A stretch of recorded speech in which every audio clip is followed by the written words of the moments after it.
এটা কি পায়রা? ময়না জাল, কালো ময়না জাল, ঠিক আছে, বিক্রি আছে। আচ্ছা, কত দাম? এই দুটো 2200 টাকা পড়ে যাবে। 2200 টাকা ময়না জার। হ্যাঁ, 2200 টাকা পড়ে যাবে। এ কাটা আছে, ঠিক আছে, সাপ করলেই আমি মনে হয় কেটে দিই। তুমি কি সব পায়রা কেটে রাখো? সব পায়রা আমার কাটা থাকে, জিতে বলো ওড়াবো, তার তার আমার টাইম দিতে হবে, দিলে পায়রা উইড়ে দেখিয়ে ও আমি দেবো।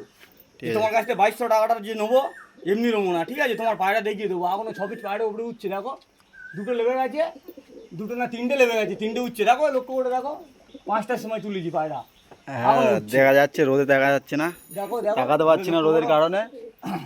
এই দুটোই বিক্রি আছে, ঠিক তো আছে। এই পায়রা কিনতে গেলে কোথায় আসতে হবে? আমার কাছে আসতে গেলে লক্ষ্মীকান্তপুর থেকে, লক্ষ্মীকান্তপুর টোটো স্ট্যান্ডে এসে বলবে যে সিকিউরিটি যাবো, আমি গেলেই পুরো মেন রোড শেষ আমার বাড়ি। আচ্ছা, তো দাদা দেখলেন এই পায়রাগুলো বিক্রি আছে, যদি কেউ কিনতে যান তো লক্ষ্মীকান্তপুর থেকে টোটো স্ট্যান্ডে এসে সিকিউরিটির নাম বললেই লাইভে দেবে সম্রাটদার খোঁপ। আর যদি কেউ পায়রা কিনতে চাও তাহলে এই কমেন্ট বক্সে জানাবেন। আর আমাদের পায়রা আমরা যেরকমভাবে পায়রা দিই না, আমাদের পায়রা গ্যারান্টি সহ পায়রা দিই, পায়রা না উঠলে ফেরত আছে। ওই ওই ওই